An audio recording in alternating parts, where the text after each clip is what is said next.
Bab 3451. Angin bertiup kencang, menghentikan langkah kaki yang tergesa-gesa. Di tengah kabut tebal, percikan api muncul. Hati-hati, dua orang jahat itu ada di depan. Apa yang perlu diwaspadai? Mereka telah terluka parah oleh pendeta agung dan jatuh dari tebing. Mereka sekarat dan menunggu untuk dibantai. Pergi-pergi. Sambil terkesiap dan melolong, sekelompok pengejar menerobos angin dan kabut dan semakin mendekat.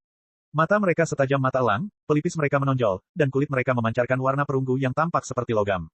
Otot mereka sekuat batu, dan tubuh mereka penuh dengan kekuatan yang dahsyat. Terutama tinju mereka, beberapa di antaranya melengkung seperti cakar elang, beberapa setajam mata harimau, dan beberapa setebal telapak kaki beruang. Beberapa setebal jari, dengan sendi-sendi yang rata. Ketika dikepal, mereka tampak seperti palu kecil.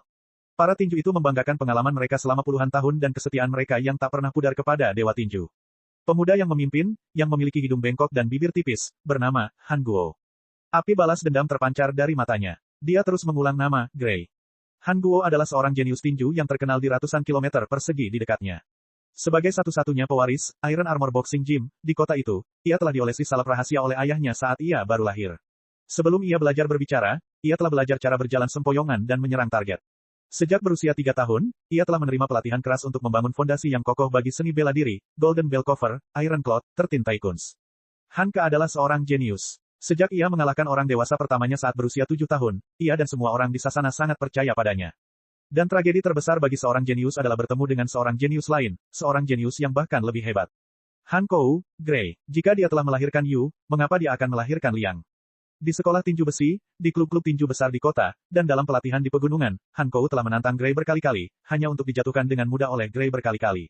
Dia dapat menahan rasa sakit karena kulitnya terkoyak dan tulang-tulangnya patah, tetapi perasaan diinjak-injak ke dalam debu dan menyadari bahwa dia bukanlah seorang jenius, adalah sesuatu yang tidak akan pernah dia lupakan.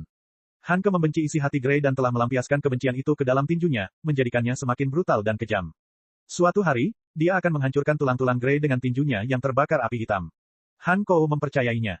Ia tidak menyangka kesempatan itu akan datang begitu cepat. Gray ternyata adalah penganut mesin dan uap yang jahat. Ada jalan menuju surga, tetapi tidak ada gerbang menuju neraka. Tidak heran dia begitu kejam. Mulai sekarang, akulah ahli terbaik generasi muda di kota emas merah. Han Kou menyeringai mengerikan. Wajahnya yang dulu tampan, kini sangat jelek. Pemuda yang selama ini diam saja namanya, Zhou Yan, yang juga merupakan salah satu yang terbaik di kota itu. Berbeda dari kobaran api di sekitar Han Guo, Zhou Yan setenang air yang tenang. Dia tidak melatih dirinya untuk kebencian, ketenaran, atau tujuan membosankan lainnya. Dia seorang petinju murni. Dia hanya berkultivasi untuk keyakinan yang paling suci. Dia ingin menjadi cukup kuat untuk menyenangkan Dewa Tinju. Dewa Tinju adalah satu-satunya dewa sejati di dunia. Tidak ada iblis atau roh jahat yang dapat menandingi Dewa Tinju. Sebagai orang-orang yang disukai oleh Dewa Tinju, satu-satunya tujuan keberadaan kita di dunia adalah untuk mempertahankan jalur tangan besi, untuk melenyapkan iblis jahat, dan untuk mempertahankan siang hari yang cerah. Terlepas dari apakah itu para bidat yang terdegradasi di depan kita, para iblis mekanik, atau tubuh sejati para iblis uap, tidak satu pun dari mereka dapat menghentikan tangan besi kita untuk terus maju. Zhou Yan sangat meyakini hal ini. Karena itu, dia bergerak maju dengan tegas. Di belakang mereka ada sekitar selusin guru sekolah tangan besi. Mereka bertanggung jawab untuk mengajarkan teknik-teknik tinju yang brutal kepada anak-anak kota, dan mereka juga bertanggung jawab untuk membentuk jiwa anak-anak sehingga anak-anak akan menyadari kekuatan dan keanggunan Dewa Tinju. Oleh karena itu, ketika pemberontakan seperti yang dilakukan Gus dan Gray muncul di kota itu, mereka merasa tanggung jawab di pundak mereka sangatlah berat. Kedua iblis itu lahir di bawah perintah kita. Sekarang, mari kita bersihkan mereka dan hentikan kejahatan menyebar. Para guru saling bertukar pandang dan segera memutuskan taktik. Selain para profesor, ada juga banyak siswa senior dari sekolah tinju besi serta para guru tua dan murid elit dari Sasana Tinju Kota. Mereka ingin menangkap atau membunuh anggota klan jahat sebagai hadiah, jadi mereka mengepalkan tangan dan ingin mencobanya. Mereka tidak sabar untuk melompat di depan Han Guo dan Zhou Yan dan merebut penghargaan pertama. Di akhir tim ada Lei Lai, yang tampaknya telah kehilangan jiwanya. Dia sengaja memperlambat timnya sehingga Gus dan Gray mempunyai lebih banyak waktu untuk bunuh diri. Dia merasa idenya terlalu jahat untuk layak menjadi juru bicara Dewa Tinju. Sambil menimbang-nimbang apakah ia harus bertindak kemudian dan langsung melemparkan keponakan sedarahnya itu dari tebing. Dia juga tahu bahwa cara terbaik untuk menghadapi mereka adalah dengan menangkap mereka hidup-hidup dan mengirim mereka ke tiang kuil tinju. Sambil merenung dan ragu-ragu, Lei Lai mendesah. Ia tahu bahwa ia telah digoda oleh iblis dan bahwa keyakinannya telah ternoda. Pendeta kuil tinju yang dulunya setia itu hanya bisa berteriak dalam hatinya, Glenn, oh Glenn, kau memang pembuat onar. Mengapa kau melakukan apa yang kau lakukan jika kau tahu hari ini akan tiba? Tidak peduli apa yang dipikirkan para pemburu, satu hal yang pasti. Sasarannya tidak punya tempat untuk lari. Sekalipun mereka putus asa, mustahil bagi mereka untuk terluka sama sekali. Satu-satunya cara untuk melepaskan diri dari tiang itu adalah dengan memanjat ke tepi tebing dan melompat turun. Oleh karena itu, ketika mereka mendapati Gus yang kurus kering dan membawa senapan serbu yang bahkan lebih tinggi dari dirinya, serta meriam putar dan peluncur sarang lebah yang dipasang di bahu, tampak terhuyung-huyung keluar dari kabut samar, mereka semua tertawa terbahak-bahak. Itu dia pecundang. Gus, menyerahlah sekarang dan hindari rasa sakit. Gus, di mana adikmu? Kami tahu kau kaki tangan mereka. Serahkan dia dan kami mungkin akan menyelamatkan nyawamu. Gus, meskipun nilaimu di sekolah Iron Fist tidak bagus, meskipun kau seorang pecundang yang sudah diakui dan berlarut-larut selama bertahun-tahun dan masih gagal lulus, kau tetap tidak seharusnya jatuh ke jalan yang jahat, demi ayahmu, tidak bisakah kota ini memberimu nafkah? Jangan bicara soal ayahnya. Ayahnya adalah seorang kultivator jahat yang tak termaafkan sejak awal. Kemungkinannya dia adalah mata-mata yang dikirim ke dunia manusia oleh iblis mekanik dan iblis uap. Berkat-berkah dari iblis-iblis itulah dia memperoleh kekuatan yang mengerikan. Benar sekali. Pasti itu alasannya. Sekarang aku mengerti. Dewa Tinju pasti telah menemukan latar belakang keluarga mereka di dunia yang tak terlihat. Itulah sebabnya dia dihukum dan berubah menjadi sampah. Dia adalah harga bagi Glenn dan Gray untuk mendapatkan kekuatan. Bab 3452. Para penganut Dewa Tinju semuanya tertawa terbahak-bahak untuk melampiaskan ketidakpuasan mereka setelah mengejar dua orang jahat itu semalam suntuk dan menderita banyak korban. Senyum mengejek mereka membuat angin terasa lebih dingin dan membuat tubuh Gus yang tampaknya lemah menjadi semakin mengecil. Namun, ada juga guru-guru yang berpengalaman dan bijaksana dari Akademi Tinju Besi yang melihat senjata aneh di tangan Gus dan berkata dengan sungguh-sungguh, metode para pengikut sesat tidak dapat diprediksi. Lebih baik berhati-hati. Apa yang perlu ditakutkan? Itu hanya busur silang dan senjata uap. Seseorang langsung membantah dengan tidak setuju. Selama bertahun-tahun, tatanan telah runtuh, dan para jenius ada di mana-mana. Para penganut setia Dewa Tinju tidak asing dengan metode iblis mekanik dan iblis uap. Tadi malam, beberapa rekan mereka terbunuh oleh panah Gus dan Gray. Dia sangat menyadari karakteristik senjata yang memanfaatkan mesin untuk pengisian daya. Dengan keterampilan yang mereka miliki, asalkan mereka siap, bukan tidak mungkin mereka bisa mengelak dari anak panah berantai itu. Lagi pula, sekuat apapun senjata itu, tetap saja tergantung pada siapa yang memegangnya. Jika Gray menggunakan dua busur panah berulang, mungkin akan sedikit menakutkan, tetapi bagi Gus, hehe, sampah tetaplah sampah. Bahkan jika dia menggunakan busur panah dan senjata uap, dia tetap sama sekali tidak berguna. Saat dia sedang berpikir, Han Guo berjalan keluar dari kerumunan. Melalui kabut tipis, dia telah melihat Gray bersandar di pohon bengkok di belakang Gus. Wajah Gray pucat, dan dia tampak seperti akan pingsan. Dia persis seperti gadis yang sombong dan perkasa dalam ingatannya yang telah menginjak-injaknya dan membuatnya merasa bahwa dia tak terkalahkan. Dia sangat senang untuk membalas dendam. Han Guo berniat mencabik-cabik adiknya yang tidak berguna itu menjadi dua bagian tepat di hadapan Gray. Ia ingin melihat apakah masih ada kesombongan di wajahnya. Ketika membayangkan Gray menangis di tubuh kakaknya dan diinjak-injak serta mengerang kesakitan, bibir Han Guo melengkung membentuk senyuman yang kejam. Han Guo berteriak. Energi spiritualnya melonjak keluar, dan pakaiannya robek inci demi inci. Dia tiba-tiba membesar, kulitnya berubah menjadi perunggu, dan urat-uratnya menonjol seperti naga yang berjongkok di tubuhnya yang sekeras baja. Para penganut Dewa Tinju semuanya mendengar suara seperti lonceng. Itu adalah suara darah Han Guo yang menghantam daging dan tulangnya. Suara itu membuat banyak orang yang percaya kepada Dewa Tinju menjadi pucat. Aku tidak tahu bahwa pemuda dari keluarga Han telah berlatih, seni tempering tubuh Vajra, ke tingkat yang begitu mengerikan. Penutup lonceng emas yang sesungguhnya adalah darah yang mengalir keluar dari pori-pori di seluruh tubuh dan membentuk lapisan pertahanan yang tampak seperti lonceng seberat 10.000 pon di permukaan tubuh. Ia beresonansi dengan organ dalam yang berdenyut, organ dalam, dan organ dalam, menghasilkan suara seperti lonceng. Saya ingat bahwa keluarga Han belum pernah melihat seorang ahli yang telah mencapai tingkat seperti itu sebelum usia 30 tahun. Saya tidak tahu bahwa Han Kou begitu menakutkan. Tidak dapat dipercaya. Tidak dapat dipercaya. Han Kou adalah pakar terbaik generasi muda kota emas merah. Gray terlalu merendahkan dirinya untuk menjadi lawannya. Semua orang terkesima. Melihat Han Ke begitu berani berdiri di sampingnya dan memberinya penghargaan pertama, Li Yao menyadari bahwa yang kuat selalu memiliki hak istimewa di dunia Dewa Tinju. Han Kuo meninju ke depan tanpa ragu. Dalam sekejap mata, pasir dan batu beterbangan, dan angin bertiup. Lonceng tak kasat mata yang menutupinya tampak telah didorong ke atas kepalanya dan ditekan ke bawah seperti gunung. Gendang telinga semua orang sakit. Wajahnya tersengat angin akibat pukulan itu. Tidak perlu melihatnya sama sekali. Orang bisa membayangkan apa yang akan terjadi pada si sampah ini, Gus. Kalau saja tubuhnya sedikit lebih kuat, mungkin dadanya akan berlubang dan berdarah. Kalau saja tubuhnya lemah, dia akan langsung terpental menjadi pai daging. Itu sudah pasti. Seseorang akan mengingatkan Han Kou untuk menarik 90% kekuatannya, menjaganya tetap hidup, dan mengirimnya kembali ke kuil tinju untuk dibakar.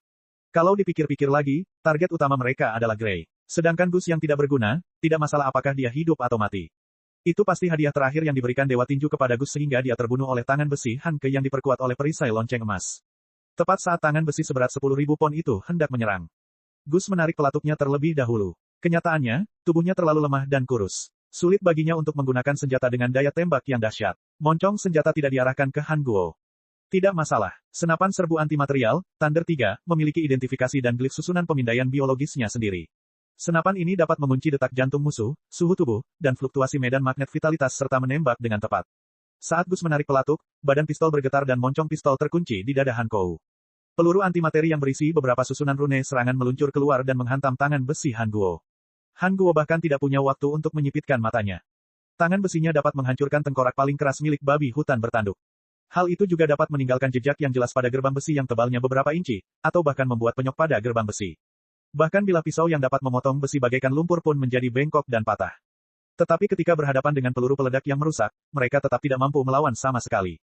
Peluru pertama menembus tinjunya melalui celah di antara jari-jarinya. Benda itu merayap ke pergelangan tangannya dari tinjunya. Dalam perjalanan, kerangka lengan bawahnya meledak di sikunya. Rangkaian rune beku yang terkandung dalam peluru mengubah seluruh lengannya menjadi es loli. Setiap sel dalam dagingnya membeku. Kemudian, susunan rune api melepaskan panas seperti magma dan membakar sel beku menjadi abu. Peluru kedua, peluru ketiga, peluru keempat, proses pembekuan dan pembakaran terus berulang. Hanya butuh 0,1 detik bagi lengan Han Guo yang seperti besi untuk hancur menjadi abu. Rasanya seperti ada gerbang dimensi menuju neraka yang terbuka di sisi kanan tubuh Han Guo, atau ada binatang buas tak kasat mata yang membuka mulutnya yang berdarah dan menelan lengan kanannya. Han Ke bahkan tidak merasakan sakitnya. Senapan serbu antimateri, Thunder 3, secara otomatis menyesuaikan moncongnya dan mengubah target ke glabella, jantung, dan perutnya. Mimpi buruk yang sama terjadi lagi. Tidak peduli seberapa mengesankan, seni penempaan berlian, milik Han Guo, itu tidak ada apa-apanya dibandingkan dengan teknologi kultivasi canggih milik Federasi Star Glory. Di antara alisnya, mulutnya, tenggorokannya, jantungnya, perutnya, dan semua bagian penting tubuhnya, bunga-bunga kematian yang mengerikan mekar bersamaan. Organ-organ dalamnya dibekukan terlebih dahulu sebelum terbakar habis oleh api yang berkobar. Dia kehabisan peluru. Api segera padam. Itu menyilaukan sesaat, seolah-olah tidak pernah muncul dan hanya merupakan ilusi sekilas di depan mata semua orang. Tapi Han Ke sudah pergi. Lebih tepatnya, kepala, badan, lengan, pinggang, dan paha Han Kuo semuanya hilang. Kedua kaki di bawah lutut masih tersangkut di depan Gus dalam posisi aneh. Bab 3453. Badai kematian datang begitu tiba-tiba, bagaikan guntur di sore musim panas. Para penganut setia Dewa Tinju merasa sulit menerima gambaran yang mengerikan itu. Mereka semua membeku seperti patung aneh. Mereka bahkan tidak siap dengan fitur wajah dan otot wajah mereka. Rasa jijik dan kegembiraan mereka sebelumnya masih utuh, tetapi mereka merasa ada yang tidak beres. Kebingungan keluar dari setiap pori-pori mereka dan mengembun menjadi kabut di depan mata mereka. Di tengah kabut, Gus agak goyah, bagaikan iblis yang merangkak keluar dari neraka. Gus sama bingungnya dengan mereka. Dia melihat dua pilar daging yang hanya tersisa dengan kakinya dan bertanya-tanya apakah dia harus terus memanggil mereka, Han Kuo. Kemudian dia melihat Thunder 3 di tangannya. Getaran dari gabungan es dan api membuat anggota tubuhnya mati rasa. Rasa mati rasa yang menusuk itu perlahan-lahan menyatukan mimpi dengan kenyataan. Saya melakukan ini. Inilah kekuatanku. Aku membunuh Han Kuo, yang sama terkenalnya dengan saudara perempuanku di kota ini. Gus menyeringai bahagia bagaikan iblis. Dalam sekejap, senapan serbu antimateri, Thunder 3, diarahkan ke target kedua, yaitu, Zhou Yan, di belakang, Han Guo. Zhou Yan tidak takut sama sekali. Itu karena dia telah terbenam dalam kepercayaan bahwa Dewa Tinju tidak terkalahkan sejak kecil. Cara berpikir logisnya yang sangat tulus tidak mampu membuatnya berpikir tentang apa yang baru saja terjadi. Oleh karena itu, Zhou Yan lupa begitu saja apa yang baru saja terjadi. Tidak masalah apakah dia menipu dirinya sendiri atau tidak. Singkatnya, dia menganggap semua yang baru saja terjadi sebagai semacam kamuflase, ilusi iblis, dan ujian bagi Dewa Tinju. Asal dia teguh dan tak kenal takut, dia pasti bisa meninju musuhnya.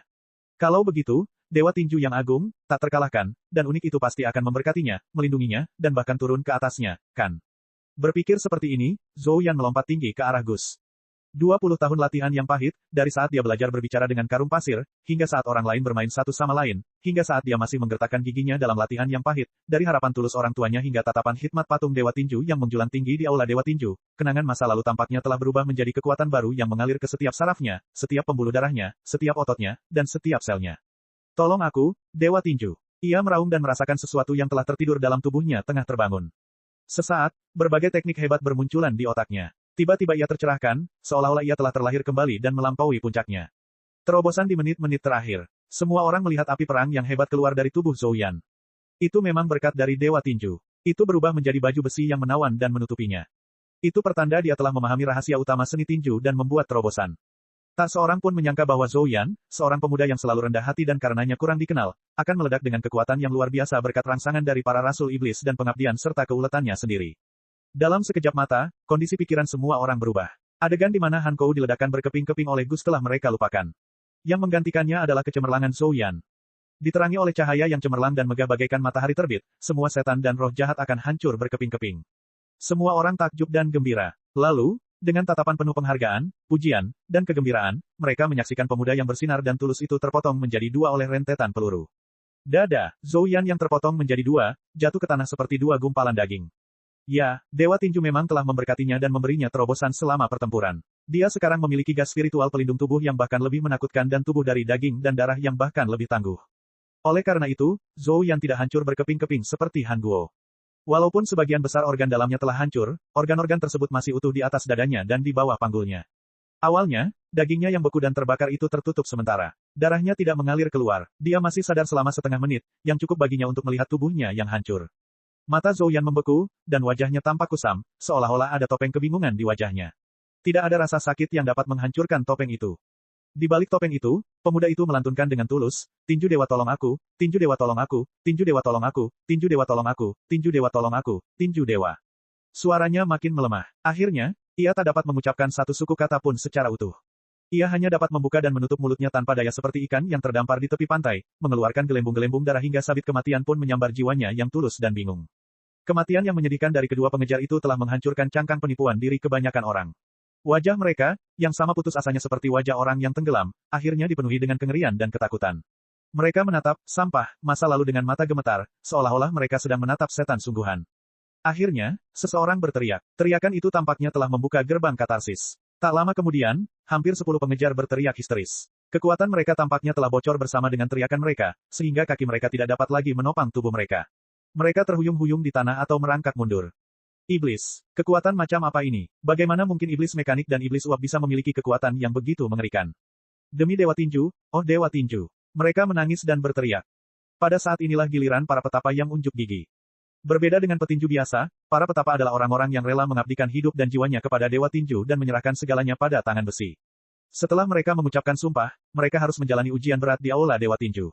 Biasanya, mereka harus duduk bersila dan bermeditasi selama 10 hari 10 malam di bawah hantaman air terjun.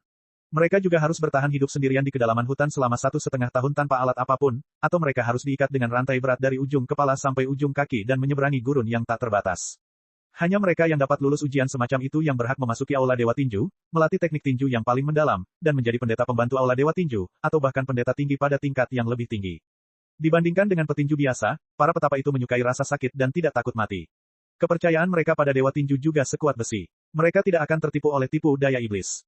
Meskipun kejadian absurd tersebut telah terjadi, para pendeta tersebut masih dapat menghipnotis diri mereka sendiri dan malah menguatkan keyakinan mereka bahwa mereka tidak dapat dihancurkan. Iblis itu hebat. Bentuk formasi dan menyerahlah. Belasan pertapa itu meraung. Lengan mereka tiba-tiba mengembang, memancarkan cahaya seperti logam, sebelum mereka saling memukul dengan tangan besi mereka. Suara bilah pedang yang beradu bergema. Gelombang suara berubah menjadi sangkar tak kasat mata. Para pertapa mengelilingi Gus dan menyerangnya dengan keyakinan dan semangat juang mereka. Gus berkedip. Dia membuang senapan serbu antimateri, Thunder 3, dan mengambil senapan mesin vulkan berat, Black Tide. Bab 3454. Demi Dewa Tinju. Tolong aku, Dewa Tinju. Dewa Tinju tak terkalahkan, penjinakan iblis. Para pertapa itu tampaknya telah berubah menjadi inkarnasi dari Dewa Tinju. Otot-otot mereka yang menonjol adalah semua hadiah dan dekrit dari Dewa Tinju. Mereka akan mengubah darah panas mereka menjadi gelombang pasang dan membombardir Gus. Gus menarik pelatuknya tanpa emosi. Senapan mesin vulkan mulai berputar perlahan. 3 cambuk api panjang menyembur keluar dari 3 laras dan terjalin ke dalam sabit malaikat maut, yang akan memangsa-mangsanya. Petapa pertama terpotong menjadi 2 bagian oleh sabit api. Sama seperti Zhou Yan, ia terpotong menjadi 2 bagian tanpa ketegangan. Bagian atas tubuhnya terbang ke atas, dan bagian bawahnya jatuh ke tanah. Petapa kedua meninju. Tinjunya menghantam peluru dengan brutal. Lengan, bahu, dada, dan jantungnya hancur berkeping-keping. Peluru itu membakar dan merenggut sebagian besar organ dalamnya. Matanya terbelalak karena tak percaya. Petapa ketiga dan keempat, satu di depan dan satu lagi di belakang, dilubangi oleh peluru seperti magma pada saat yang sama. Mereka hanya bisa meneriakkan 2 kata, Dewa Tinju, sebelum mereka membeku. Tempat kelima, tempat keenam, tempat ketujuh. Para pertapa agresif itu berubah menjadi sasaran empuk. Tindakan mereka yang mengagumkan hanya membuat kematian mereka terlihat lebih baik. Petik 2, petik 2. Adegan mengerikan itu meninggalkan kesan mendalam di hati dan jiwa para pengejarnya, mereka semua terdiam. Jiwanya hampir meninggalkan tubuhnya. Ia merasa keyakinannya retak dan akan runtuh seperti langit. Sabit kematian yang membara itu langsung merenggut nyawa lebih dari 10 pendeta dan mulai memanjang ke arah para pengejar. Baru setelah ketiga pengejar itu hancur berkeping-keping, para pengejar itu menyadari bahwa jangkauan serangan Gus jauh di luar imajinasi mereka. Pada saat itu, posisi pemburu dan mangsanya benar-benar terbalik. Para pengejar menemukan, dengan putus asa, bahwa mereka sama sekali bukan pemburu, melainkan hewan kecil yang menggigil dalam perangkap. Berlari, tidak ada yang tahu siapa yang berteriak pertama kali. Para pengejar itu bagaikan semut yang sarangnya telah dirusak. Mereka berbalik dan berlarian dengan cepat. Saat ini, mereka sedang memamerkan semua teknik hebat yang diajarkan Dewa Tinju kepada mereka. Mereka berlari secepat monyet dengan minyak di bawah kaki mereka dan melompat setinggi burung yang pantatnya terbakar. Sambil berlari, mereka juga berteriak histeris, melampiaskan rasa takut dan kebingungan yang belum pernah mereka alami sebelumnya. Hanya ada satu orang yang tidak bergabung dengan tim pelarian. Dia masih berdiri di tebing seperti pilar di pulau terpencil. Pendeta kuil tinju, Lei Lai. Gus, Lei Lai memang sedang kesurupan. Tetapi ada lebih banyak lagi rasa sakit dan kesedihan, seolah-olah dia sedang meratapi keponakannya yang telah merosot sedemikian rupa. Setan macam apa yang telah kau temui? Lei Lai melangkah mendekati Gus. Setiap kali dia melangkah, jubah hitam di tubuhnya mengembang sedikit, meninggalkan jejak kaki seperti kawah di belakangnya. Dia bahkan meninggalkan retakan yang bersilangan di tanah dan menusuk Gus seperti pedang. Paman, jangan memaksaku. Mata Gus merah padam, dan wajahnya mengerikan. Untuk sesaat, dia merasa benar-benar kerasukan. Dia meraung seperti binatang dan mengarahkan senjatanya ke Lei Lai, meninggalkan gumpalan asap di tanah. Apakah itu sebabnya kamu dan adikmu begitu keras kepala? Lei Lai meraung. Jubah hitamnya mengembang semaksimal mungkin dan tiba-tiba terkoyak. Setiap helai pakaiannya meregang dan menghalangi pandangan Gus serta gerakannya. Di balik jubah hitamnya, Lei Lai melompat tinggi ke udara dengan aura yang mengintimidasi. Kemudian dia membuat belokan aneh di udara dan menukik kembali ke tanah tanpa suara, seperti burung raksasa yang telah berubah menjadi ular berbisa. Dia menempel di tanah dan menyelinap ke arah Gus. Kalau saja Gus memegang senjata biasa, atau bahkan sebuah panah rantai yang strukturnya sangat rapuh, mustahil baginya untuk menangkap tubuh Lei Lai yang bagai kilat dan misterius itu tanpa bantuan penglihatan sinar X-nya. Meskipun senapan mesin vulkan, Black Tide, merupakan peralatan berat dengan kecepatan putar lambat dan dikendarai oleh seorang pemula seperti Gus yang bahkan tidak punya kekuatan untuk mengikat seekor ayam, ia tidak dapat mengimbangi kecepatan Lei Lai. Namun jangan lupa bahwa Gus membawa peluncur roket mini, God's Punishment 7, di bahunya, yang dapat mengunci target dengan sinar inframerah dan menembak secara otomatis. Gus tidak menyadari bahwa Lei Lai semakin dekat ke tanah dengan matanya atau kesadarannya, tetapi dia terlihat jelas oleh sensor inframerah, hukuman Tuhan 7. Hai, hai, hai, hai, hai, hai, puluhan roket seringan dan halus seperti lebah meluncur keluar dari sarang di bahu Gus dan mengebor tanah sejauh hampir 10 meter, di mana mereka membentuk gunung berapi kecil dan tiba-tiba meletus. Ledakan, ledakan, ledakan, ledakan, ledakan, taring api menyembul dari tanah dan saling tumpang tindih. Kobaran api memaksa Lei Lai melompat lagi untuk menghindari ledakan dan magma. Pendeta tak terkalahkan dari kuil tinju, yang merupakan simbol kehendak dewa tinju di hati penduduk kota emas merah, telah terbakar hitam dan biru.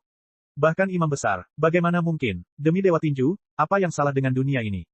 Gus, si gelandangan tak berguna, telah menjadi begitu hebat dengan bantuan iblis. Mengapa? Bukankah dewa tinju adalah dewa terbaik di dunia? Mengapa utusan dewa tinju yang paling setia dan para pendeta kuil dewa tinju tidak sebanding dengan iblis? Para penyintas, yang penuh luka, semuanya pucat. Mata mereka tak fokus, dan mereka memegangi kepala mereka, terperangkap dalam pusaran kehancuran. Apakah paman melihatnya? Ini adalah kekuatan iblis. Gus melampiaskan emosi yang telah ia pendam selama lebih dari 10 tahun.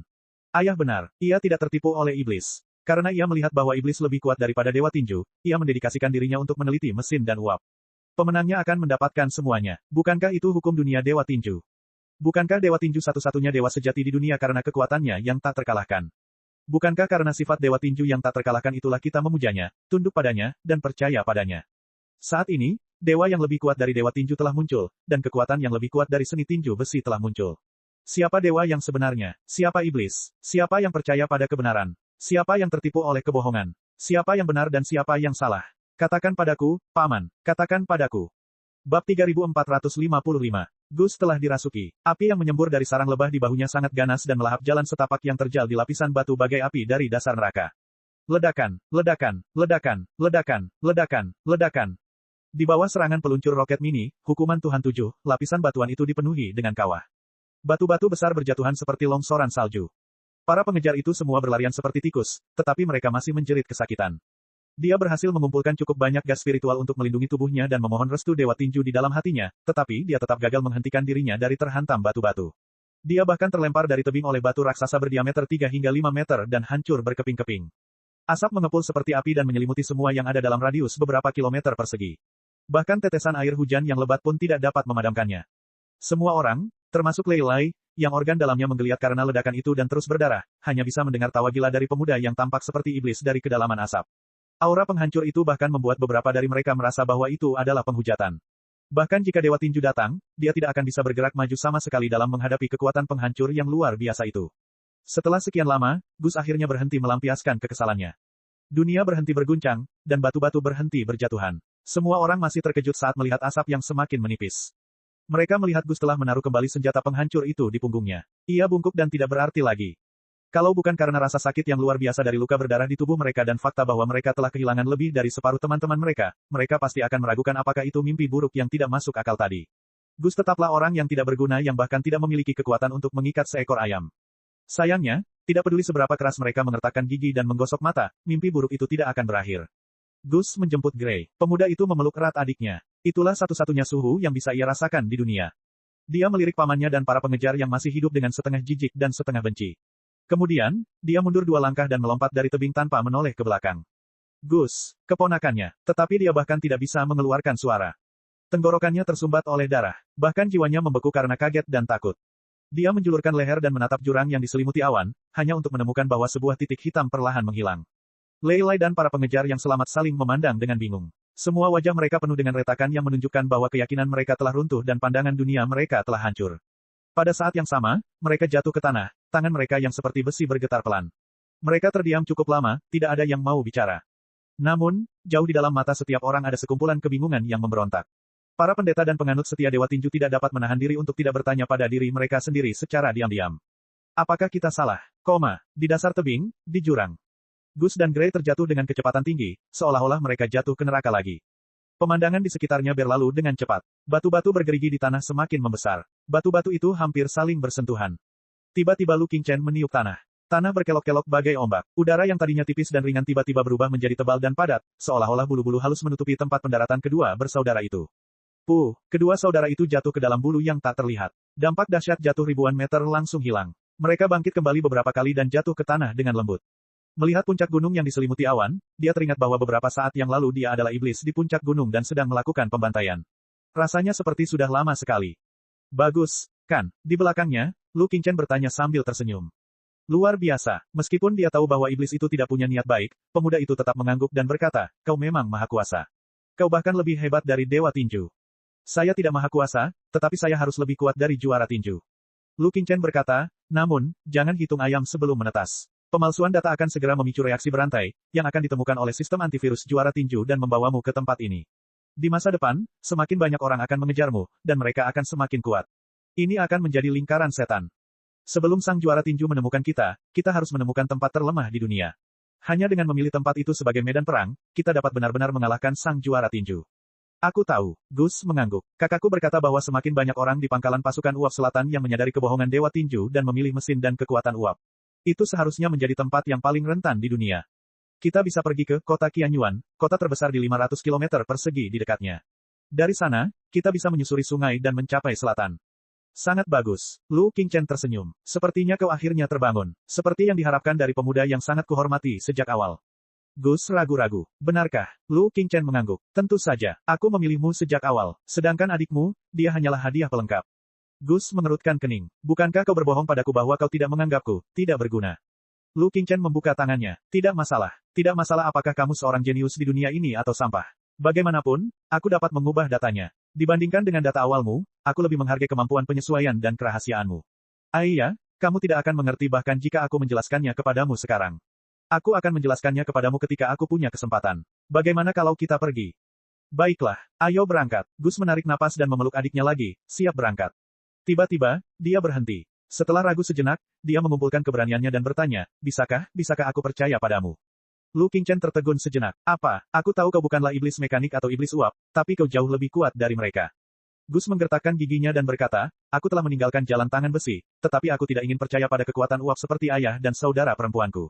Dibandingkan dengan Storm Bolter dan meriam pembom yang kau berikan padaku, rantai busur silang dan senjata uap, yang mekanis dan bertenaga uap sama konyolnya dengan mainan anak berusia 3 tahun. Setelah merasakan kekuatan yang kau berikan padaku, aku tidak bisa kembali lagi. Aku ingin percaya pada daumu. Apapun dirimu, apapun daumu, berapapun harga yang harus kubayar, dan akan jadi apa aku nanti. Lu Qingchen mengangkat alisnya dan menatap pemuda itu lama sekali. Setelah memastikan bahwa pemuda itu serius, dia bersiul puas dan berkata, maaf, saya tidak bisa. Gus merasa cemas. Kenapa? Dengar, adik kecil Gus. Melihat potensimu dan kata-katamu yang cukup menyenangkan, kau bisa meminjam kekuatanku, kau bisa mengikutiku, dan kau bisa percaya padaku, tetapi kau tidak bisa percaya padaku. Lu Qingchen tersenyum, tetapi tatapan matanya tiba-tiba berubah sangat dalam. Kedalamannya cukup untuk menampung seluruh alam semesta dan menerangi miliaran bintang. Semua kesembronoan dan kejahatan telah hilang. Dia berkata dengan tulus, karena, bahkan aku tidak tahu apa yang harus kupercayai, dan aku masih mengejar, jalanku. Bab 3456. 3 hari kemudian, di kota esensi surgawi. Itu adalah kota terbesar dalam radius 500 km persegi. Itu juga merupakan salah satu benteng terpenting kuil tinju di utara. Konon 10.000 tahun yang lalu, Dewa Tinju pernah menguasai jurus tinju yang tak terkalahkan di sini. Oleh karena itu, tempat ini adalah tanah suci, Dao Tinju Besi. Gus dan Gray memandang tembok kota yang megah dari seberang jalan raya di luar kota dalam keadaan tak sadarkan diri. Sejak Gus membantai tim pemburu dengan bantuan setan 3 hari lalu dan memotong jejak mereka, tidak ada tanda-tanda tim pemburu di belakang mereka. Meski begitu, hujan deras, jalan pegunungan yang sulit, dan demam tinggi serta luka parah yang dialami Gray tetap menimbulkan banyak masalah bagi mereka. Untungnya, dengan bantuan setan, mereka berhasil sampai ke tempat ini dengan selamat. Sekarang demam Gray sudah hilang dan luka-lukanya sudah pulih, dia akhirnya bisa bernapas. Gray tidak dapat mengingat dengan jelas apa yang terjadi hari itu. Gus juga tidak tahu bagaimana menjelaskannya kepada saudara perempuannya. Ia hanya bisa menyalahkan iblis. Sebaliknya Lu Qingchen, sambil tersenyum, memberitahu Gray bahwa dia tidak bermaksud menyembunyikan apapun dan akan menceritakan semua yang dia ketahui selama itu aman. Gray tahu bahwa iblis itu sangat berbahaya. Jelas terlihat dari fakta bahwa iblis itu dapat membantu Gus mengalahkan para ahli kota emas merah, termasuk pamannya Lei Lai, bahwa dia tidak akan dapat melarikan diri jika iblis itu benar-benar ingin membunuh mereka berdua. Karena tidak bersedia mengatakan kebenaran, Gray tidak memiliki kemampuan untuk mengungkapkannya. Oleh karena itu, Gray hanya bisa menahan rasa ingin tahunya dan datang ke kota Qianyuan untuk mencari teman lama ayahnya, seorang murid gereja mekanik dan uap. Ngomong-ngomong, ini adalah pertama kalinya kedua saudara kandung itu datang ke kota esensi surgawi. Kampung halaman mereka, Red Gold Town, adalah tempat yang makmur dengan banyak klub tinju. Pentingnya kampung halaman mereka terbukti ketika Temple of Fist mendirikan cabang di Red Gold Town. Tetapi jika dibandingkan dengan kota-kota besar di utara seperti Heavenly Essence City, kota itu tidak ada apa-apanya. Hal itu terlihat dari patung dewa tinju raksasa yang tingginya mencapai ratusan meter dan terlihat puluhan kilometer jauhnya di luar gerbang kota.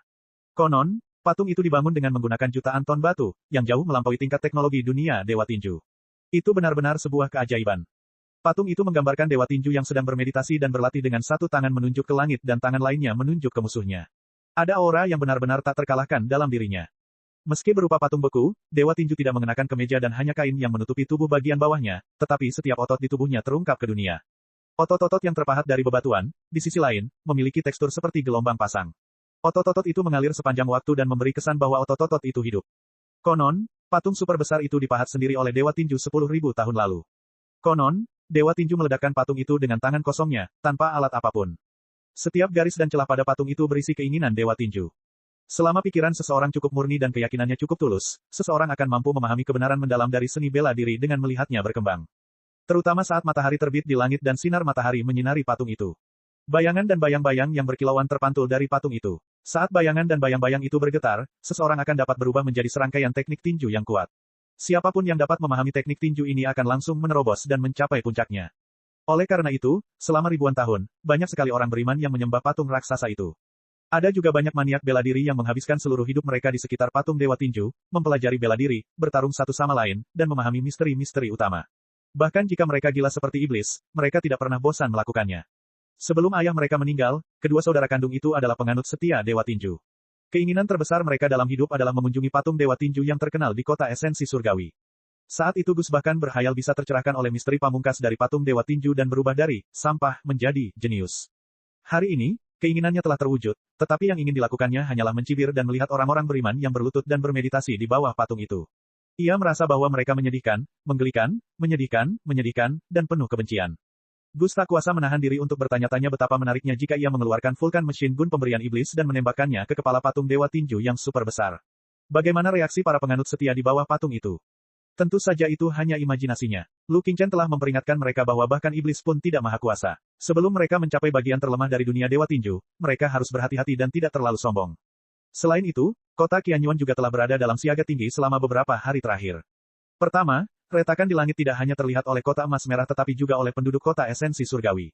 Untuk sesaat, semua orang merasa cemas, percaya bahwa itu adalah tanda kemunduran dunia dan serbuan kejahatan.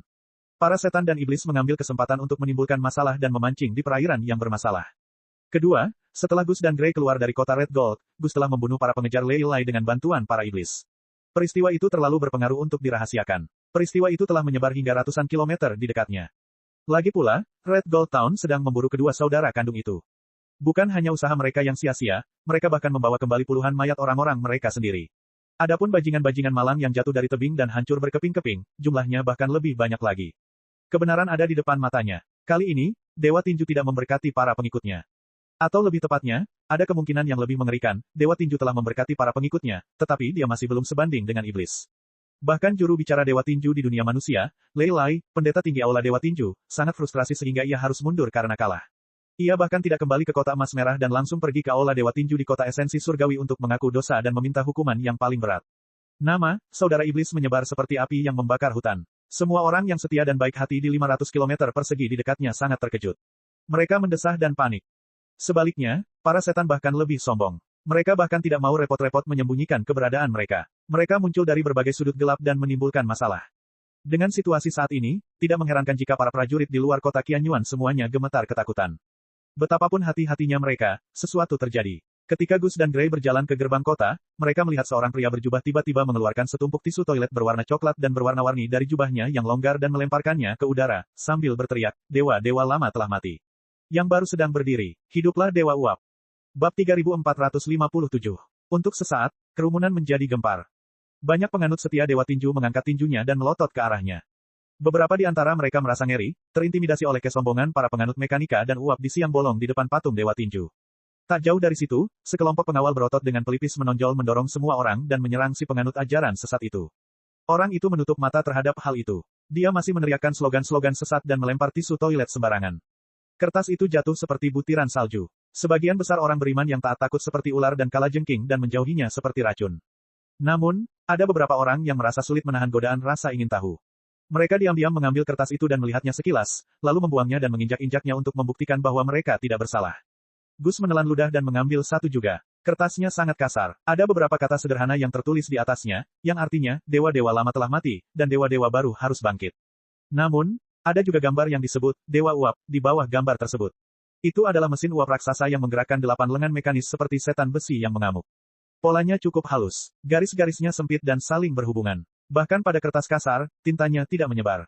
Gus melihatnya dan memperhatikan bahwa kertas lain memiliki pola yang persis sama. Ia menggunakan ujung kakinya untuk menumpuk 2 lembar kertas itu. Kedua polanya sama persis. Setiap garisnya sama.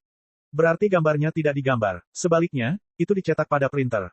Gus pernah melihat sesuatu seperti mesin cetak di catatan ayahnya. Itu adalah mesin yang besar dan canggih. Kenyataan bahwa kaum bidat memiliki kemampuan menyembunyikan mesin cetak di kota Qianyuan membuat Gus bergidik. Pada saat itu, para pengawal sudah menyerbu ke depan dan menahan orang yang sedang menyebarkan brosur itu. Seperti beberapa beruang yang menindih seekor domba, orang itu hampir terinjak sampai mati. Namun, pria itu memang nekat melawan hingga salah satu dari mereka terbunuh. Ia masih berteriak-teriak tak karuan di bawah tekanan ratusan kilogram otot. Namun, teriakan-teriakan melengking itu telah kehilangan maknanya. Mereka seperti orang-orang yang lidahnya telah dipotong, mengutuk surga dengan cara yang paling kejam. Gus dan Gray saling memandang. Lalu dia menatap langit. Saat itu siang hari. Akan tetapi, retakan di langit yang terlihat di kota emas merah menjadi semakin jelas, seolah-olah ada mulut raksasa yang tersenyum mengejek ketidakberdayaan Dewa Tinju. Dunia akan runtuh. Entah kenapa, Gus teringat lagi pada perkataan Lu Qingchen. Tidak ada yang tahu apakah dunia telah runtuh atau tidak, tetapi para penganut sekte mekanik dan uap memang semakin aktif, dan kendali atas kuil tinju memang semakin melemah. Gus dan Gray menyaksikan dengan ekspresi tanpa emosi ketika pria yang membagikan brosur diseret pergi oleh para penjaga. Tanah ditinggalkan dengan jejak darah yang zigzag dan intens. Seorang penjaga datang untuk memeriksa identitas semua orang. Karena mesin jarang digunakan dan perkakas tidak disukai, identifikasi dunia Dewa Tinju sangat kasar. Tidak lebih dari sekadar serpihan bambu yang diukir dengan nama dan kota asal. Gus dan Gray telah mencuri kartu identitas orang yang lewat dan memalsukannya. Yang lebih merepotkan adalah wajah mereka. Di saat-saat darurat, sepasang kakak beradik pasti akan menarik banyak perhatian saat mereka datang ke kota esensi surgawi. Mengenai hal itu, Lu Qingchen juga menyamarkan mereka. Dia hanya meniupkan udara ke wajah mereka, dan mereka sudah tidak dapat dikenali lagi. Mereka adalah 2 penduduk desa berkulit gelap. Selain itu, Gus tampak jauh lebih tua darinya, yang sama sekali berbeda dari wajah aslinya. Para penjaga semuanya fokus pada orang yang baru saja membagikan brosur. Mereka hanya melakukan tugas mereka untuk memeriksa apakah orang-orang yang lewat membawa brosur atau tidak. Gus dan Gray masing-masing membawa keranjang di punggung mereka, yang penuh dengan barang-barang gunung.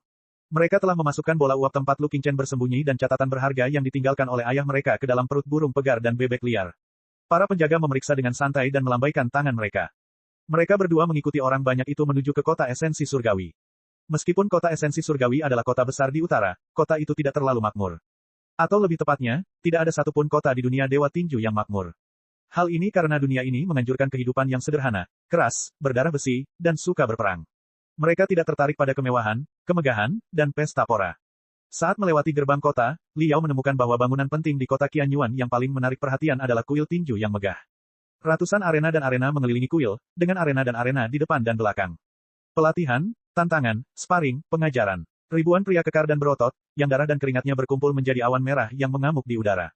Otot dan otot saling beradu dengan brutal, menghasilkan suara-suara bergerak. Itu adalah alunan musik paling sakral di jalur tinju besi. Selain kuil tinju dan sekolah seni bela diri, ada juga banyak pria berbentuk aneh di jalan. Mereka sering mengenakan pakaian compang camping atau bahkan pakaian kotor, tetapi mata mereka berkilauan, dan mereka dikelilingi oleh aura yang kuat.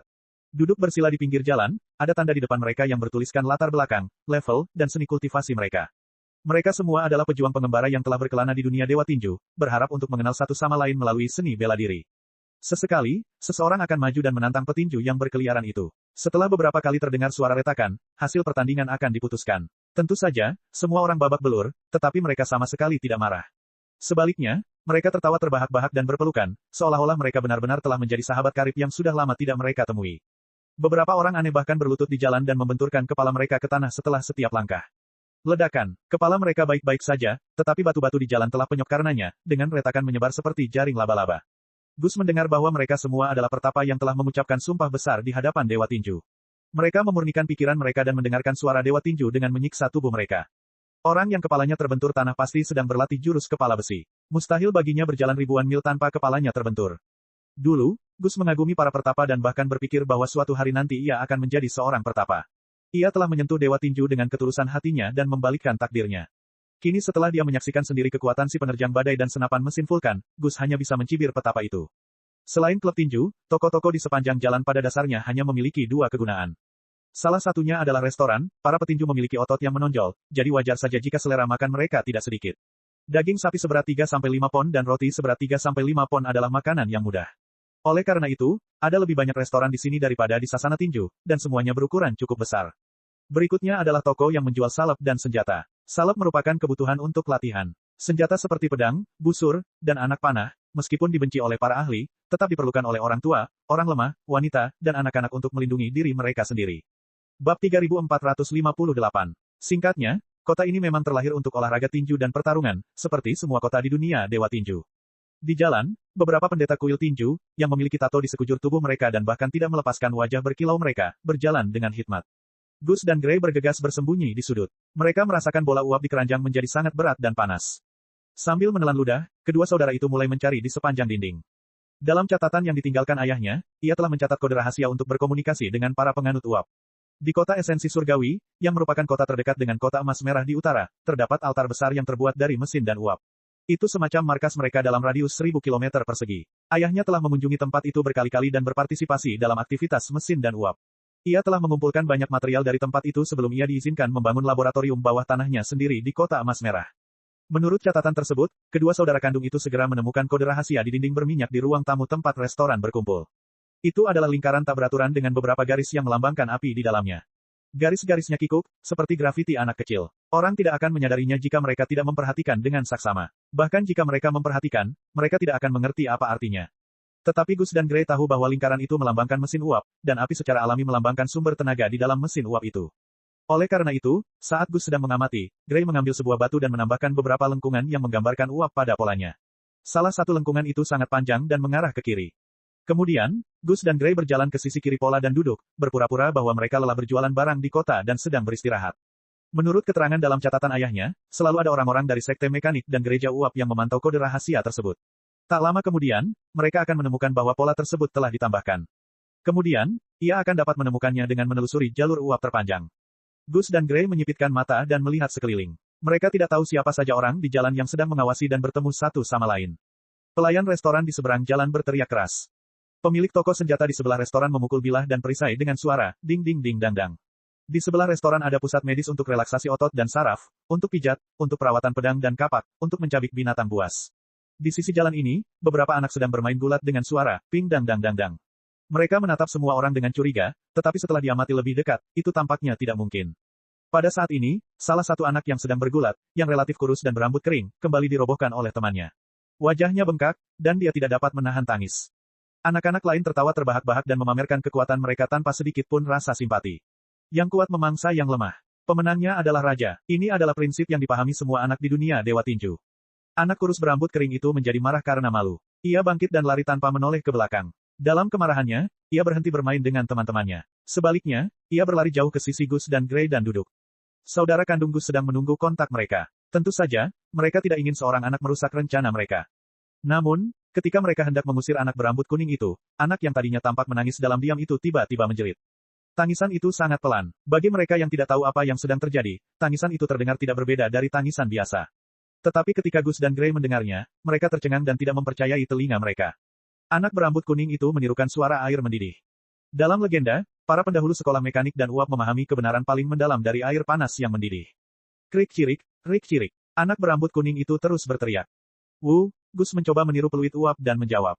Di telinga orang-orang yang lewat, suara yang mereka buat tidak ada artinya. Kalaupun mereka ketahuan, tidak ada bukti bahwa mereka meneriakkan slogan-slogan sesat. Hanya mereka berdua yang tahu bahwa kode rahasianya cocok. Anak berambut kuning itu masih memegangi kepalanya dengan kedua tangannya. Bahunya bergetar seolah-olah dia sedang menangis. Namun, ia mendekatkan pantatnya ke Gus dan berkata dengan suara pelan, toko ketiga di sebelah kiri, sup daging sapi li. Masuklah ke dalam dan beritahu pelayan bahwa Anda ingin 2 mangkuk mie sapi, mie kasar, mie hijau, dan mie pedas. Berbaringlah dengan 2 butir telur dan potong sepiring lidah sapi. Pelayan akan berkata, tidak ada lidah sapi. Katakan saja, potong sepiring babat sapi. Itu saja. Setelah berkata demikian, anak berambut kuning itu pun berlalu pergi seolah-olah dia sama sekali tidak mengenal kedua saudara itu. Gus dan Gray saling berpandangan dengan tak percaya. Dia mendongak dan melihat ke arah restoran di depannya. Memang ada, sup daging sapi li, di sana. Saat itu belum jam makan malam, jadi restoran masih ramai seperti sebelumnya. Makanan di restoran itu tampaknya tidak buruk, itulah sebabnya banyak pelanggan yang datang. Bahkan cerobong asap dapur pun berasap siang dan malam. Gus dan Gray masuk dan didorong ke sudut. Mereka menunggu lama sebelum seorang pelayan datang menyambut mereka. Keduanya mengikuti instruksi anak itu dan menceritakannya kata demi kata kepada asisten toko. Asisten toko itu berteriak keras dan benar-benar menyajikan 2 mangkuk mie hijau dan pedas. Di bawah mie, ada telur mata sapi dan sepiring babat sapi.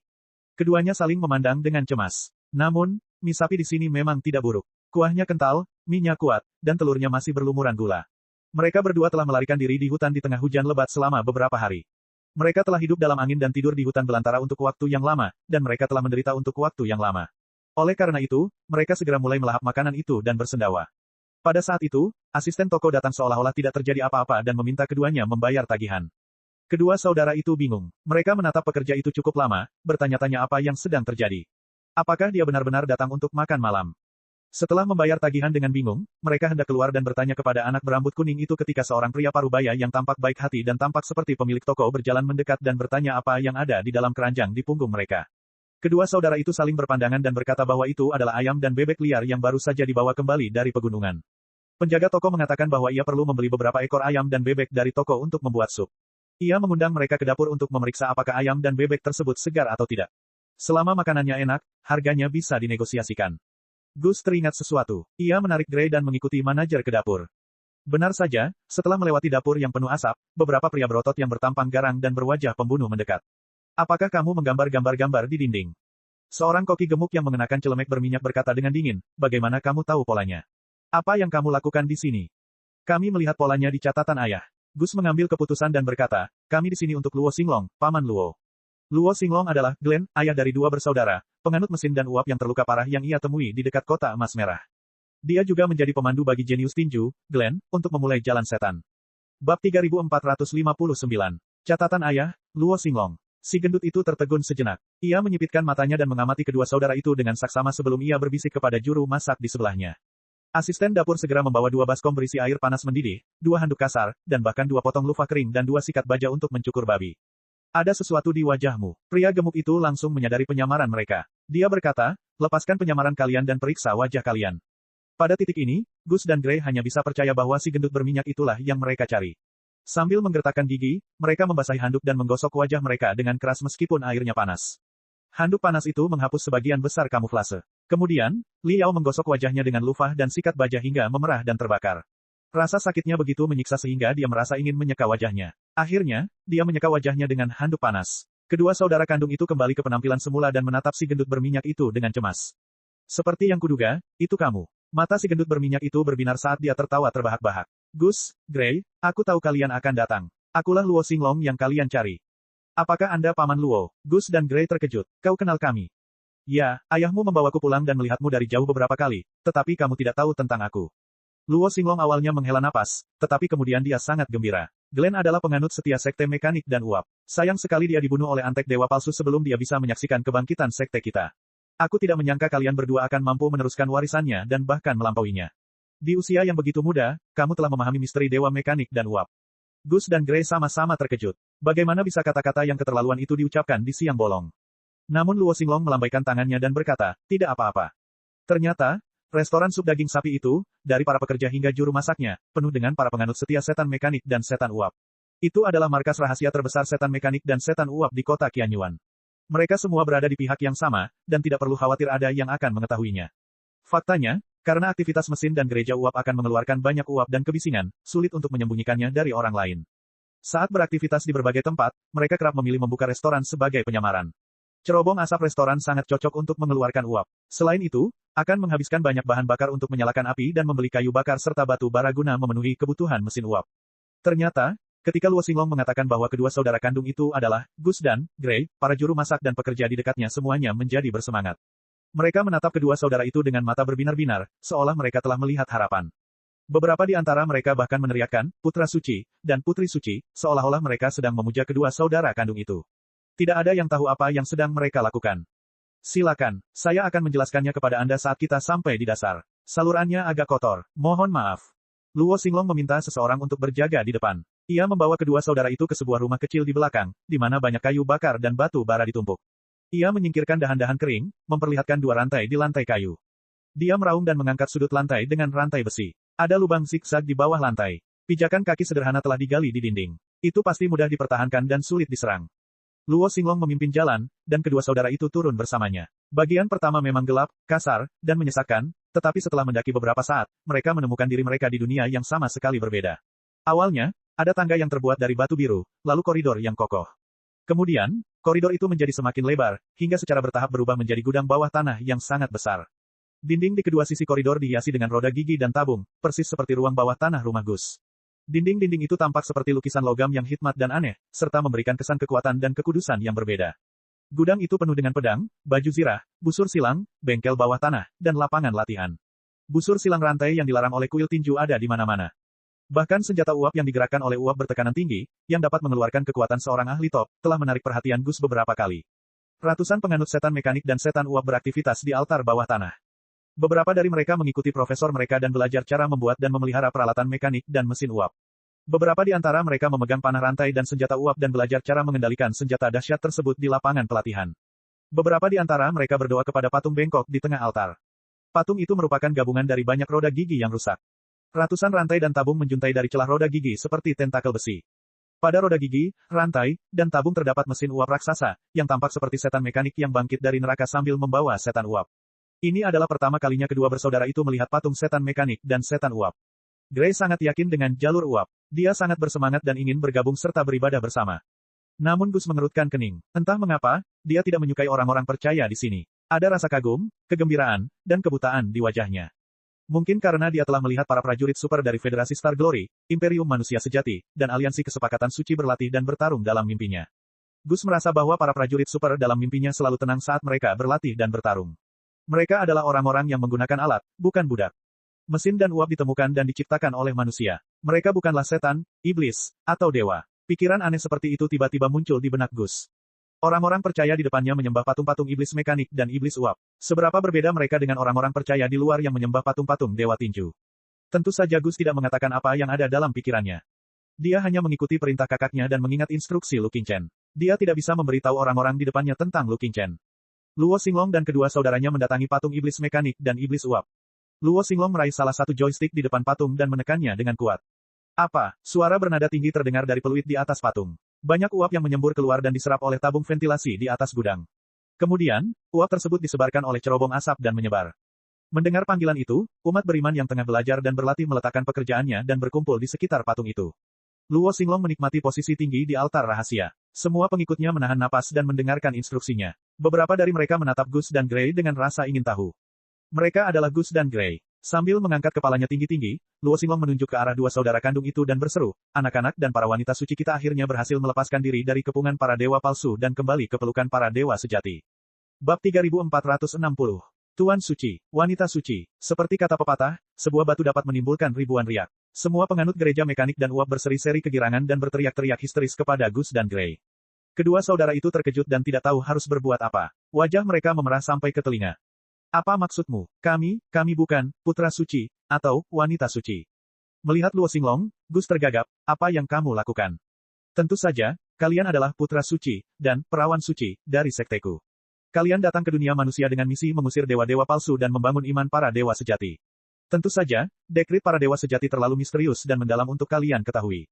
Luo Xinglong menatap mereka berdua dan berkata, matanya berbinar, kalian pasti telah memperhatikan bahwa retakan besar telah muncul di langit 500 km di utara kota kita, juga setelah retakan raksasa di langit selatan. Sesuatu pasti telah terjadi. Inilah tandanya topeng palsu, Dewa Tinju, tak bisa lagi menyembunyikan wajah lemah dan jahatnya, datanglah juru bicara dewa sejati. Sebaliknya, kalian adalah utusan para dewa sejati, dengan kekuatan luar biasa yang tidak kalian sadari. Jika kalian bukan putra suci dan perawan suci yang kuajarkan kepadamu, bagaimana kalian bisa keluar dari tim pemburu yang dipimpin oleh Lei Lai, pendeta tinggi Aula Dewa Tinju? Aku dengar kalian bahkan membunuh hampir 100 ahli yang ahli dalam tinju. Perlu dicatat bahwa, dari lusinan kota di dekat kota asal surgawi, kota Emas Merah memiliki gaya seni bela diri yang paling tangguh, jumlah klub tinju terbanyak, dan kemampuan tempur terkuat. Pendeta kota Emas Merah, Lei Lai, memiliki lebih banyak kemenangan daripada kekalahan bahkan ketika ia berpartisipasi dalam kompetisi antara para pendeta di kuil tinju di kota asal surgawi. Jika bukan karena perlindungan dewa sejati, kalian berdua tidak akan mampu mengalahkan jari kelingking Lei Lai. Benarkan? Dengan baik, Gus kehilangan kata-kata. Tentu saja, dia tahu bahwa alasan mengapa dia dan saudara perempuannya dapat keluar dari pengepungan adalah karena iblis Lu Qingchen. Meskipun mereka semua adalah iblis menurut kuil tinju, Lu Qingchen tidak sama dengan iblis mekanik dan iblis uap. Kekuatan yang diterima Gus jauh melampaui kekuatan uap. Namun, Lu Qingchen telah mengingatkannya untuk tidak mengatakan kebenaran kepada siapapun yang ditemuinya. Selain itu, Gus juga tidak menyukai orang-orang yang percaya pada hal-hal yang gila. Dia merasa bahwa mereka hanyalah dua sisi dari koin yang sama. Jika engkau bukan putra suci, bagaimana engkau bisa keluar dari pengepungan? Luo Xinglong tersenyum dan berkata, terutama kamu, Gus. Aku sudah banyak mendengar tentangmu dari ayahmu. Aku tahu kamu tidak terlalu kuat, jika tidak lemah, menurut standar seni tinju besi. Jangan salah paham, jalan uap dan jalan tinju besi adalah dua sistem kekuatan dan evaluasi yang sama sekali berbeda. Semakin lemah seseorang dalam sistem tinju besi, semakin menonjol mereka dalam ukuran jalan uap. Mereka memiliki potensi yang tak terbatas. Yang ingin kami ketahui adalah, apa yang Anda lakukan selama badai di pegunungan yang membuat Lei Lai begitu frustrasi dan frustrasi. Aku tidak tahu. Gus hanya bisa menjawab samar-samar, saya merasa dunia berputar, dan saya seperti sedang kesurupan. Setelah sekian lama, saya melihat anggota tubuh yang patah berserakan di tanah. Para pengejar menderita banyak korban. Bahkan paman saya, Lei Lai, melarikan diri. Benar sekali, Master Sein. Benar sekali. Luo Xinglong melambaikan tinjunya dengan penuh semangat dan berteriak ke sekelilingnya, kalian bahkan tidak tahu apa yang sedang terjadi, dan kalian telah membunuh hampir 100 pengejar yang kuat. Apalagi yang bisa terjadi selain kedatangan dewa sejati. Oleh karena itu, kedua saudara kandung itu, Gus dan Gray, pastilah, putra suci, dan perawan suci, sekte saya. Dewa uap mengirim mereka untuk membersihkan dosa dan keyakinan buta dunia serta menegakkan keyakinan mereka yang sejati. Hadirin sekalian, Raja Tinju, palsu telah menipu dunia selama hampir 10.000 tahun. Selama 10.000 tahun terakhir, dunia kita telah hidup dalam pengasingan, bodoh, terbelakang, berdarah, dan brutal. Manusia yang mulia telah berubah menjadi orang barbar berotot dengan otak sederhana, atau bahkan hewan yang meminum darah mentah. Mereka yang mencoba menyalakan api kebijaksanaan dalam kegelapan dan menemukan jalan keluar diburu dan ditekan oleh cakar dan gigi, Raja Pukulan. Tahun demi tahun, generasi demi generasi, darah telah terkumpul menjadi lautan, dan tulang-tulang telah menumpuk menjadi gunung. Hari ini, kepercayaan para dewa sejati akhirnya memiliki harapan baru. Di selatan, pasukan uap telah berkumpul, menduduki kota-kota, menghancurkan kuil-kuil para dewa palsu, dan membombardir apa yang disebut pasukan tangan besi, para dewa palsu yang tak terkalahkan dengan meriam uap yang tak terkalahkan. Di utara, kepercayaan akan dewa-dewi sejati juga tersebar di banyak kota secara rahasia. Kepercayaan itu tak terhentikan seperti api yang membakar hutan, hingga langit terkoyak dan putra-putra suci, dan perawan suci, turun ke bumi. Kedatangan mereka berarti kekuatan dewa-dewa palsu telah melemah hingga ke titik terendah. Hari ketika mereka mengibarkan bendera keadilan di utara dan bergemuruh sudah dekat. Dewa-dewa palsu akan dikalahkan. Hiduplah dewa-dewa sejati. Dewa-dewa palsu akan dikalahkan. Hiduplah dewa-dewa sejati. Suara Luo Xinglong semakin lama semakin keras. Keringat sebesar kacang mengalir dari dahinya dan berubah menjadi asap putih, membuatnya tampak seperti mesin uap yang dipacu hingga batas maksimal. Dewa-dewa palsu akan dikalahkan. Hiduplah dewa-dewa sejati. Dewa-dewa palsu akan dikalahkan. Hiduplah dewa-dewa sejati. Orang-orang percaya di bawah pun semuanya menjadi gila. Gus dan Gray merasa pusing. Ia tidak menyangka kedatangan mereka akan memicu reaksi berantai yang tidak dapat dihentikan. Ternyata, kekuatan persaudaraan mekanik dan uap di utara, terutama di kota Qianyuan, telah berkembang ke tingkat yang tak terbayangkan. Perluasan dan aktivitas organisasi tersebut tentu akan terdeteksi oleh Temple of Fish. Karena pertempuran tidak dapat dilakukan, lebih baik mengambil langkah pertama. Selama beberapa hari terakhir, berita bahwa Steam Legion telah mengalahkan Iron Fist Legion dari selatan telah meningkatkan moral para pengikut di utara. Sebuah retakan raksasa muncul di langit, yang lebih menyerupai stimulan jantung yang memperkuat keyakinan para penganutnya dan membuat mereka percaya bahwa dewa-dewa lama telah mati dan dewa-dewa baru sedang berdiri. Berita bahwa Gus dan Gray berhasil lolos dari pengepungan dan hampir membunuh Lei Lai, pendeta tinggi di Aula Dewa Tinju, merupakan mukjizat nyata, dan bahkan, mukjizat merupakan sinyal yang dikirimkan para dewa sejati kepada para penganutnya. Jika dia tidak mengambilnya, dia akan disalahkan. Ketika berita itu sampai kepada mereka, para penganut gereja mekanik dan uap di kota Qianyuan sudah gelisah sejak lama. Sekarang, Gus dan Gray muncul tepat di depan mereka. Itu seperti trompet yang ditiup tepat di samping telinga mereka. Cek cek cek cek cek cek cek cek. Rakan-rakan kultivator sekalian, sebelum retret, sila terus berkultivasi untuk jurus subscribe, like, share dan komentar agar sekte novel Sadim terus berkembang pesat.